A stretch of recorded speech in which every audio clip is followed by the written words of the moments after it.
जरूरी सूचना है आप सभी स्टूडेंट्स के लिए। स्टडी फॉर सिविल सर्विसेज का Android app Google play store में आ चुका है, उसको प्लीज तुरंत इंस्टॉल कर लीजिए। और अगर आप स्टडी फॉर सिविल सर्विसेज के सिर्फ ऐप से कोई भी कोर्स, कोई भी पीडीएफ परचेस करते हैं तो उसमें अप्लाई कूपन, अगर आप ज्ञान सर जो है आप उसमें अप्लाई करते हैं, ये कूपन कोड है, तो उसमें 20% फीस तुरंत माफ हो जाएगी। मतलब 20% डिस्काउंट तुरंत उसमें लग जाएगा। ज्ञान सर लिखना है, नॉर्मली ज्ञान सर, स्मॉल लेटर में है सब कुछ, कोई स्पेस नहीं, कोई कॉलम नहीं, सिर्फ ज्ञान सर, GYANSIR। इस तरह से अगर कूपन कोड लगाते हैं आप ऐप में बाई करने से पहले, जो अप्लाई कूपन वाले में आता है, तो 20% का डिस्काउंट तुरंत मिलेगा। वीडियो देखिए। नमस्कार दोस्तों, आपका स्वागत है यूपीपीएससी बेस्ट ऑनलाइन कोचिंग के इस यूट्यूब चैनल पर। दोस्तों, अगर आप भी यूपीपीएससी प्री 2024 या 25 की प्रिपरेशन करना चाहते हैं तो आप study for civil services team के पेड कोर्सेज से जुड़ सकते हैं, जहां पर आप लेटेस्ट ट्रेंड एंड पैटर्न के अनुसार सिलेक्शन मटेरियल प्राप्त कर सकते हैं। नोट्स आपको मिलेगा, पेड क्विजेज होंगे और टेस्ट सीरीज भी देखने के लिए मिलेगा। तो आज की इस वीडियो में हम लोग एक सैंपल का डिस्कशन करेंगे, देखेंगे कि study for civil services team के नोट्स किस प्रकार के होंगे। तो चलिए बढ़ते हैं आगे अपने क्लास की ओर। देखिए, ये जो नोट्स है ये पारिस्थितिक और पर्यावरण के विषय से जुड़ा हुआ है। यहाँ पर ऊर्जा के स्रोतों की बात किया गया। ऊर्जा के स्रोत मुख्यतः दो प्रकार के होते हैं, अनवीकरणीय और नवीकरणीय। तो यहाँ पर दिया ऊर्जा के अनवीकरणीय स्रोत। अनवीकरणीय ऊर्जा स्रोत में कौन कौन आता है, तो यहाँ पे दिया है जीवाश्म ईंधन की खोज के बाद ये सबसे महत्वपूर्ण खनिज ऊर्जा स्रोतों में से एक है। ये ऊर्जा संसाधन सीमित है, इसका अर्थ है कि ये अनवीकरणीय संसाधनों और एक बार उपभोग किए जाए तो समाप्त हो जाएंगे, ऐसे श्रेणी में आते हैं। जीवाश्म ईंधन मुख्यतः तीन प्रकार के, कोयला, तेल और प्राकृतिक गैस, एवं विश्व भर में इस आधार पर ये 90% ऊर्जा उपभोग के लिए प्रदान किए जाते हैं।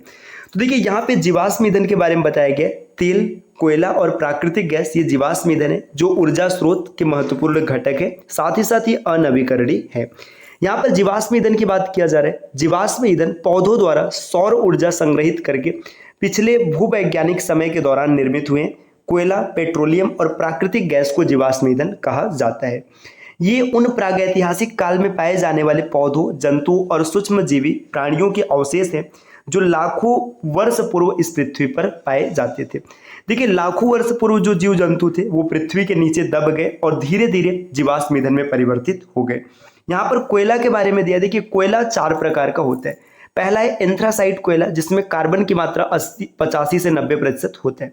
दूसरा है बिटुमिनस। बिटुमिनस में कार्बन का मात्रा 60 से 80% होता है। लिग्नाइट कोयले में कार्बन की मात्रा 50 से 60% तक होता है, जबकि पिट में कार्बन की मात्रा सबसे कम होती है, 45%। देखिए, जिसमें कार्बन की मात्रा अधिक होगी वो कोयला उतना उत्तम होगा, और जिसमें कार्बन की मात्रा कम होगी कोयला उतना निम्न स्तर का होगा। यहाँ पर दिया भी है, कोयला गोंडवाना लैंड के अवसादी चट्टानों में पाया जाता है। एंथ्रासाइट सबसे अच्छा और पिट सबसे खराब किस्म का कोयला माना जाता है। भारत में सबसे महत्वपूर्ण गोंडवाना कोयला क्षेत्र दामोदर घाटी में स्थित है। तो देखिए, भारत में जो कोयला क्षेत्र है गोंडवाना, ये दामोदर घाटी में स्थित है।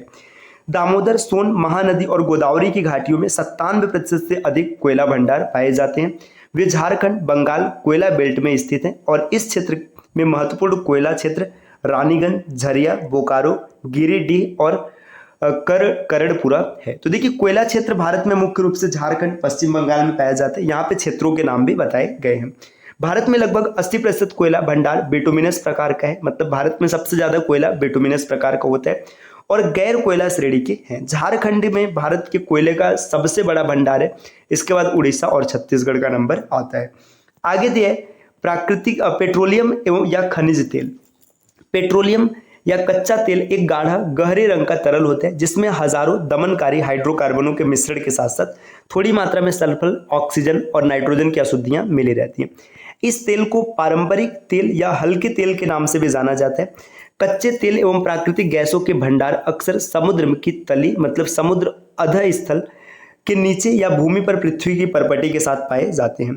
तेल के आसवन से प्राप्त कुछ उत्पादकों को पेट्रो रसायन कहा जाता है, जिसमें पीड़कनाशकों, प्लास्टिक, कृत्रिम रेसे, पेंट, औषधियां इत्यादि बनाने में कच्चे माल के रूप में उपयोग किया जाता है। आगे दिया प्राकृतिक गैस। प्राकृतिक गैस मुख्यतः मीथेन का फार्मूला होता है CH4, है ना, मीथेन से बनती है, जो अक्सर कच्चे तेल के कुंडों के ऊपर पाए जाते हैं। प्राकृतिक गैस में 50 से 90% का आयतन मीथेन का होता है ना, जो साधारण हाइड्रोकार्बन है। इसमें कुछ मात्रा में भारी हाइड्रोकार्बन जैसे एथेन, प्रोपेन, ब्यूटेन ये सब भी पाए जाते हैं, जो कि अत्यधिक विषैली, अब देखिए इसमें थोड़ी सी मात्रा अत्यधिक विषैली हाइड्रोजन सल्फाइड H2S की भी पाई जाती है। पारंपरिक प्राकृतिक गैस, तो देखिए पारंपरिक प्राकृतिक गैस के बारे में यहाँ पर चीजें बताई गई, आप इसे देख सकते हैं ना।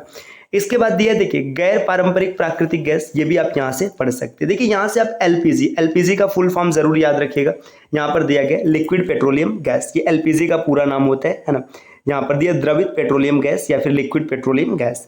ये मुख्य रूप से प्रोपेन और ब्यूटेन का मिश्रण होता है, ये भी आपको याद रखना चाहिए। आगे दिया दोस्तों नाभिकीय ऊर्जा स्रोत, देखिए ये भी आपका एक तरीके से अनवीकरणीय है, तो आप इसे भी पढ़ सकते हैं। देखिए यहाँ पर दिया कि नाभिकीय ऊर्जा पारंपरिक केंद्रकों की ऊर्जा है। रेडियो एक्टिव खनिज को नाभिकीय ऊर्जा प्राप्त करने के लिए उच्च तकनीकी विधियों के द्वारा प्रयोग किया जाता है। रेडियो एक्टिव खनिज को जीवाश्म ईंधनों के विकल्प के रूप में ऊर्जा उत्पन्न करने के लिए प्रयोग किया जाता है। अब यहाँ पर दिया है कि इससे कैसे कैसे ऊर्जा मिलेगी, नाभिकीय विखंडन के द्वारा, नाभिकीय संलयन के द्वारा। फिर इसके बाद देखो नाभिकीय विखंडन को यहाँ पर फिर से दिया गया है। देखिए विखंडन क्या होता है, इसमें बड़ा नाभिक छोटे छोटे नाभिकों में टूटता है, इसको विखंडन कहते हैं, है ना। और जो नाभिकीय संलयन होता है, इसमें छोटे नाभिक बड़े नाभिकों में एक दूसरे के साथ मिलते हैं, इसको नाभिकीय विखंडन कहा जाता है। यहाँ से एक चीज याद रखिएगा, जो हाइड्रोजन बम बनाया गया ये संलयन के आधार पर बनाया गया, और जो परमाणु बम है ये विखंडन के आधार पर निर्मित किया गया है। तो ये सब अनवीकरणीय ऊर्जा स्रोत है। अब यहाँ पर देखिए दिया है नवीकरणीय ऊर्जा स्रोत। नवीकरणीय ऊर्जा स्रोत क्या होते हैं, मतलब यहाँ पे दिया परंपरागत ऊर्जा स्रोत, ये आसानी से उपलब्ध होते हैं और लंबे समय तक प्रयोग में लाए जा सकते हैं। गैर परंपरागत ऊर्जा स्रोत, ये सामान्य रूप से व्यवहार में लाए जाने वाले ऊर्जा स्रोत के अतिरिक्त स्रोत होते हैं। देखिए यहाँ पर दिया है परंपरागत अनवीकरणीय, यहाँ पर दिया है परंपरागत नवीकरणीय और गैर पारंपरिक। तो यहाँ पे ऊर्जा के स्रोत के बारे में दिया, यहाँ से भी कई बार क्वेश्चन बनता है। देखिए गैर पारंपरिक में सौर ऊर्जा, जलीय ऊर्जा, पवन ऊर्जा, नाभिकीय ऊर्जा, हाइड्रोजन ऊर्जा, भूतापीय ऊर्जा, जैव ऊर्जा, ज्वारीय ऊर्जा, ये सब चीजें हैं। अब देखिए यहाँ पे नवीकरणीय स्रोत कौन है, जैसे लकड़ी, गोबर, कृषि, वनस्पति अपशिष्ट, ठीक है, ये सब आपके नवीकरणीय ऊर्जा स्रोत में आते हैं। आप इसको आसानी से देख सकते हैं ना। अब यहाँ पे बायोमास के बारे में दिया है, सौर ऊर्जा के बारे में बताया गया, ये सब नवीकरणीय, और सेम यही डेटा यहाँ पर इंग्लिश में दिया है। ठीक दोस्तों, ये एक सैंपल रहा जिसमें हम लोगों ने कुछ डेटा के बारे में डिस्कस किया। देखिए हिंदी अंग्रेजी दोनों भाषाओं में देखने के लिए मिल जाएगा। अगर आप इसको कंप्लीट प्राप्त करना चाहते हैं, पूरी तरीके से प्रिपरेशन करना चाहते हैं, तो आप study for civil services team के पेड कोर्सेज से जुड़ सकते हैं, जिसकी विशेषताएं यहाँ पर बताई गई। यूपी पीसीएस प्रीलिम्स 2024 और 25 के लेटेस्ट ऑफिशियल सिलेबस के एक एक पॉइंट को बिल्कुल देखिए यहाँ पे स्ट्रिक्टली फॉलो किया गया। एग्जाम में जितना जरूरी है उतनी मटेरियल को रखा गया, एकदम रिवाइज्ड और लेटेस्ट सिलेबस के हिसाब से है।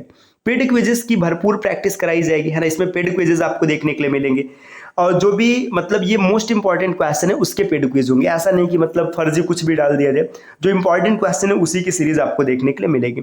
लेटेस्ट ट्रेंड जो चल रहा है ना, उसके हिसाब से आपको टेस्ट सीरीज देखने के लिए मिलेगी। फुल लेंथ टेस्ट सीरीज भी होगी, है ना, ऑफिशियल सिलेबस के अनुसार, है ना। एक एक पॉइंट को निचोड़ कर इसमें डाला गया, मतलब कोई भी ऐसी संभावना नहीं छोड़ी जाएगी जहां से आप सिलेक्शन से पीछे हट पाए। इसके लिए आप study for civil services team के पेड कोर्स को ज्वाइन कर सकते हैं। पेड कोर्स को ज्वाइन करना कैसे, देखिए इसके लिए आप इन दिए गए नंबर पे कॉल या व्हाट्सएप, देखिए यहाँ पे स्पेशल नंबर क्या है, ये नंबर रहा टीम का, आप इन नंबर्स पे कॉल या व्हाट्सएप कर सकते हैं। या फिर देखिए यहाँ पे यही सब नंबर एक साथ दिया गया, आप इस पे कॉल या व्हाट्सएप कर सकते हैं, है ना। और एक चीज और आपको याद रखना है कि इन नंबर्स के अलावा कहीं से आप स्टडी फॉर सिविल सर्विसेज का कोर्स परचेज करते हैं, ये जेन्युइन है कि नहीं इस बात की कोई गारंटी नहीं, है ना। आपको सिर्फ और सिर्फ इसी मटेरियल पे, मतलब इन्हीं नंबर्स पे कॉल करके मटेरियल प्राप्त करना है, और कहीं से भी प्राप्त करेंगे ऑथेंटिक नहीं होगा, आप धोखा खा जाएंगे, आपका पैसा बर्बाद हो जाएगा।